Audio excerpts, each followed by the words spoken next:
It's been a while since I've had this kind of set up with the bookshelf actually behind me.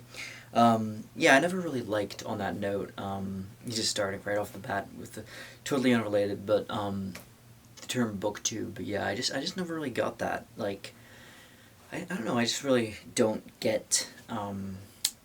Not that it's just like just because I find it kind of cute or kind of um, like a little bit like contrarian not to use or not to use like tags or not to be to follow that kind of in that kind of like-minded kind of thing, or just like I don't see it necessarily as going on a bandwagon or anything like that. I don't have anything against people who are like, yeah, I'm a booktuber. I just never really thought of myself as that. More so because I'm just kind of doing a lot of different things at once anyway. So, and I'm not really any more of a booktuber than I am a, like a musical tuber or anything else, or just a human being that just happens to read books and um, and to write a little bit as well, or at least I think to write very scattered what I'm doing. But anyway, so yeah, today I'm talking about Jack Kerouac's The Dharma Bums. Yeah, this is my third Kerouac. First one was Big, sorry, not Big Sur. The first one I ever read was On the Road, and I think I mistakenly said that was his first novel. It actually wasn't. There was another novel he wrote in his late 20s that didn't really get to be a big a hit, I don't think. It was like early 50s, 52, I think. And then after that was On the Road. Well, I'm sorry, was this, 1955. So this is his second novel. And it wasn't until 57 with On the Road that Kerouac kind of was propelled into natural, almost overnight fame. Kind of like in the same way that you might think of like a kind of internet sensation going famous overnight. Kerouac kind of was gained a ton of traction, like really quickly in a small little space of time. And yeah, he was notoriously, yeah, kind of against the whole not beatniks or the hippies. He was kind of against later on. He was even though he arguably was pretty much kind of had a similar style that was like kind of wanderlust and very free spirited and just like living on the road for a good 8 years, I think. When he said on some of the talk shows he was on, and that he wrote that book in like 3 weeks. And but yeah, he said that he came to kind of strongly dislike the whole kind of hippie culture later on. Like that he was a kind of I only recently learned this, that Kerouac was actually a conservative, and that actually was like made a lot more sense why he was on the firing line with William F. Buckley. I don't know too much about it, but like that was the conservative of like the 60s and 70s, and that was a pretty big thing. There's like Norman Mailer on there. I'm not sure what his political stance was either, but like they had a lot of kind of heavy hitters of like culture during that time. Like I know Dick Cavett, I think was kind of around that same time. But yeah, that was it was interesting because he was lifelong alcoholic. He definitely wasn't a perfect guy, and in Dharma Bums you get that sense. Like Kerouac was definitely very, very kind of lost in he was very like yearning for something. He was a very broken man at times, and he makes that pretty clear. You get that especially at Big Sur. Get the kind of the culminative kind of like, I think that's probably one of his greatest, I think, kind of statements of just like how awful he feels, like how not at peace, like how restless he is in searching for kind of a spiritual kind of like stasis or inner sanctum. And that's what makes Buddhism in the 50s to be so alluring to Kerouac, is that he is basically starts out right, and this is his typical manner. He is a so his name in this novel, he goes by I think it's Jeff Wright. I think it's like he's so yeah, he goes by a different name, like he does in Sal Paradise and On the Road and Big Sur. The Visions of Cody, I think he pretty much does the same thing. But this is, yeah, it's semi-autobiographical, something of a roman éclair. It's kind of a taking a lot of elements that were very much real. Like his friend Gary Snyder is kind of immortalized in this book as being known only as Jeffy.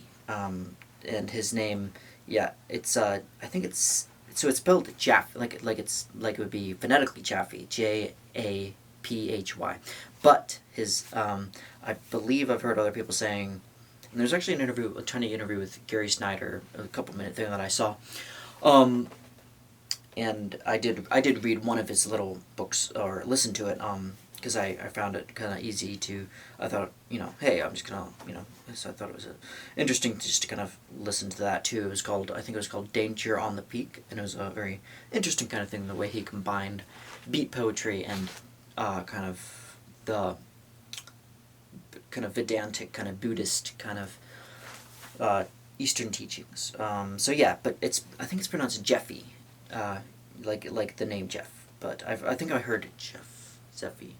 I keep wanting to say Zephy, like Zephyr, but no, it's Jeffy, yeah, and he I think so, and he shows up, and he's basically Kerouac, or the fictional, semi-fictionalized version, kind of loosely is looking for some. He's out west, or he's on the way in the West Coast, and he's a French Canadian ancestry. He's like born all the way over in Massachusetts. I think he's from Lowell, Massachusetts, and the foreword to this is written by Anne Douglas, and yeah, she does a very good job of kind of putting things in place. And now I have a kind of more thorough history, a kind of a grasp on Kerouac's life and his Catholic upbringing.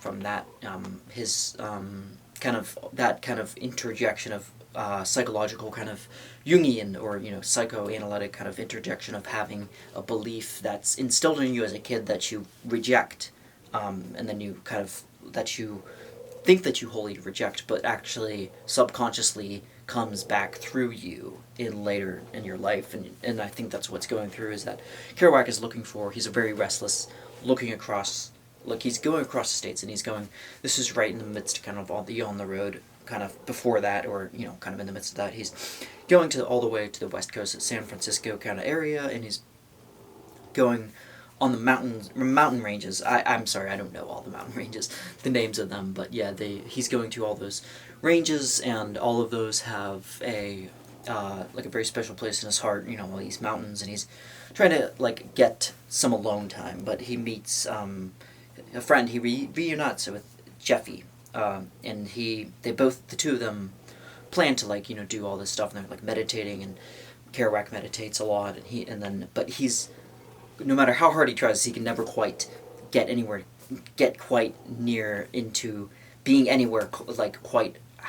I want to say it's not that, it's the gradation. I'm not sure how much he's trying to emulate Jeffy, but he's trying very, very hard to kind of be like him. And then in doing so, he kind of some of his own pride and some of his own stuff kind of falls out, and then he'll they get these little arguments and stuff like that. Not super kind of belligerent arguments, but just kind of little, kind of almost just the ones that we might think in the West, as all of us, people who butt heads in work and family, and they just think it's natural to kind of just butt heads. But for when you kind of have this kind of more meditative kind of mindset, you think these things are, you start to feel bad about the things that you've done, and put those into perspective, and you're like, darn, I should have meditated more.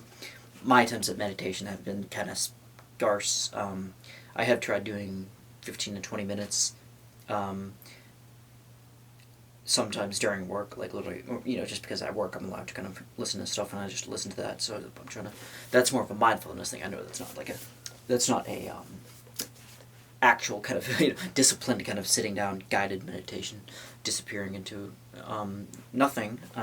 But yeah, so Kerouac is trying to find that kind of stillness in the great outdoors, and him and Jeffy are all along with kind of these other friends of theirs, all kind of stay in these cabins, and they're these. He describes how small the shacks are that Jeffy stays in. He's staying on this guy's lawn, and there's something to be said about that kind of very simplistic, minimal living. I think these are probably the early but I think Gary Snyder, in a sense, going back a little bit to how fictionalized this is, I think this is there's a little bit more loosely. I think Allen Ginsberg was also in interview as well with Gary Snyder, and he was saying that Kerouac took the prototype, I believe, of Gary Snyder for Jeffy, and it was like he took some creative, kind of alchemical, I guess, freedom with that to liberties in order to kind of form this new kind of amalgamation that was like Jeffy. So like all the things that even the things, the great kind of things that happened, which we're not really too sure how real these, to what extent these were kind of exaggerated, which it's fiction when you come down to it. I think it's like you would so yeah. And not to say that just because I have a predilection for fiction, that anything that like takes any memoir kind of takes on the tenor of a memoir doesn't necessarily make it less like likable or enjoyable for me. I think like I'm open to read anything, even just like history, straight up history, but I just look through it through a different lens than I do with fiction. Anyway, so and then sometimes like some of those fictions that you real are actually realer than real in a kind of simulacrum kind of way. But yeah, so he's out here with his friends, and they all start out like he's on a train, kind of starting right out in the middle of the storyline. Kerouac's on a train, or his character's on a train. His narrating the story, obviously, as usual, and he's riding on this train, and it's blowing its highball whistle, and it's signifying that they're almost there to his destination. And then he jumps off, and he talks about how there's a this old hobo on the train that he has sparks up a conversation with, and talks about how he's planning out to kind of visit, to kind of take a kind of sabbatical and visit this place, and then he gets off there, boards off, and then leaves, kind of makes, says his goodbyes, and then goes to meet with Jeffy, and there's a kind of a house party going on, and they're all kind of like singing, and it's supposed to be a poetry reading, is what it starts out as, and Kerouac is supposed to kind of be, I think, the center kind of this show, I believe, but he's kind of too shy to go on stage, so he ends up kind of giving everybody kind of like alcohol. And this is another thing, is that Kerouac was definitely, at some point, I think, like, not to kind of like dwell in the mire too much, but yeah, Kerouac was actually to a point, at least even to the point when he passed away in the age of 47, I believe in 1969. He was bleeding on the bathroom floor of his in his home, and yeah, I think his wife went in there and found him in that state, and he was just like completely like. But yeah, that was just a very tragic way, and that's just kind of alcohol in a way for him was like a kind of solvent. It was a kind of it was a way to kind of get out of his shell, to be more adventurous in a way, but that's what most of us use alcohol for.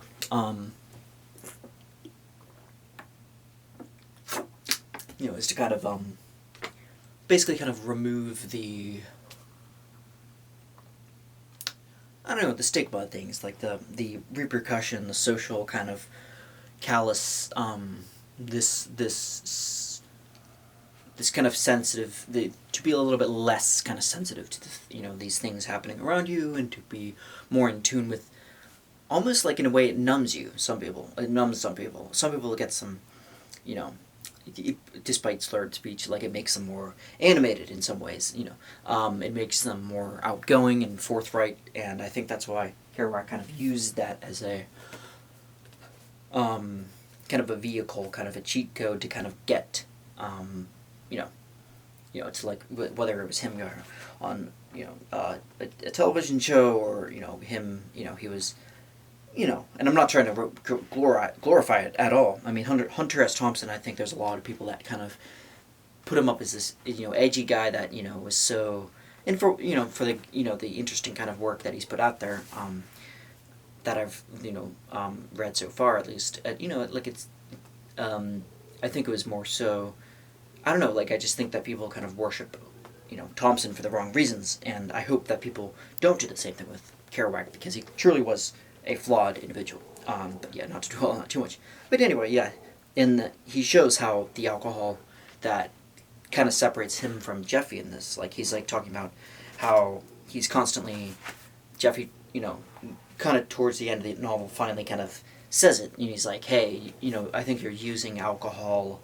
Everywhere I go, you have a bottle of wine, and we're out here in the wilderness, and we're with being one with nature and all that. But yeah, you're always you're kind of like using it as a crutch too much." And then Kerouac gets like he's like, "But I see it as a way to just have fun and enjoy myself," and that's kind of like the thing that he I don't know, but yeah, there's but anyway, yeah, but there's a moment kind of near the end of the novel where he goes to the top of this mountain it's like talks about like the Siskiyou Range in Seattle up there. Yeah, he goes up towards Seattle, and that's where Jeffy was from. And he's talking about like how he wants to go to this kind of the blue collar working class kind of lumberjack lifestyle. And Jeffy has a side to him that's not only is he very well read, and he's always like in the midst of like translating poetry and old like sages and mystics and I think like Samsara. I think Samsara means suffering in Buddhism, so it's like a way of like there's a dharmic kind of way of eliminating samsara, and I'm horrible with all the Buddhist names, but there's a part where Jeffy is talking about like how these some of these monks would like write poems on the side of a cliff face or the side of a hill, I think. That was kind of within reach, so, and just for everybody to see, and for kind of lack of better resources, so that was like what he was trying to do. He was actually trying to do that as well, but yeah, so Jeffrey was very a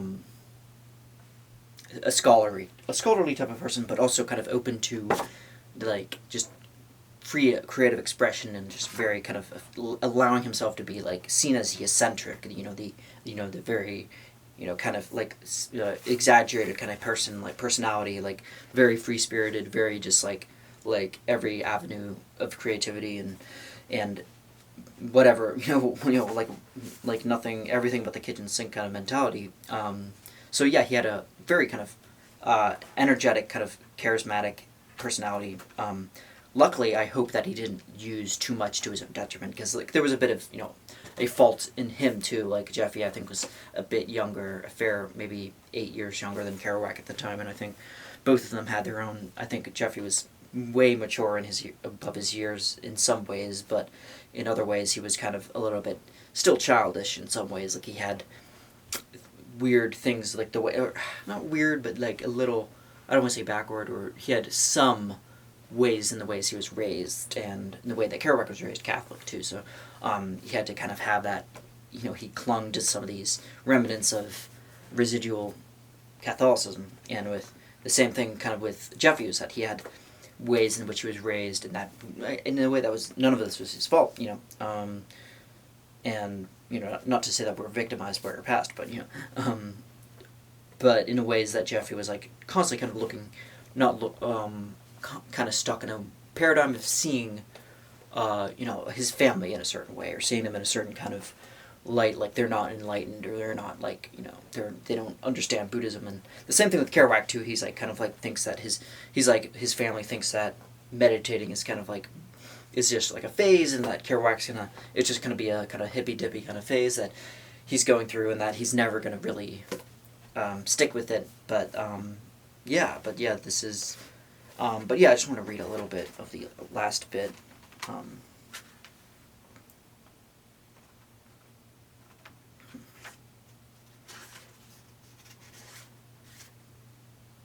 To the children and the innocent, it's all the same.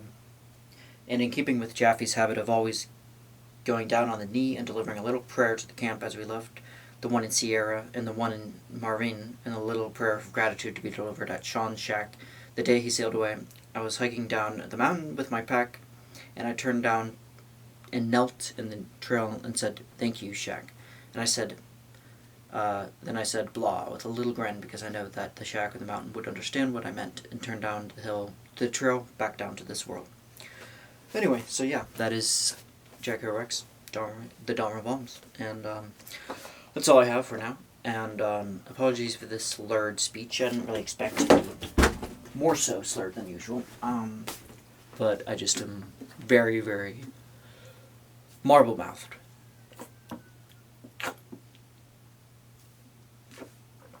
But anyway, thanks for watching.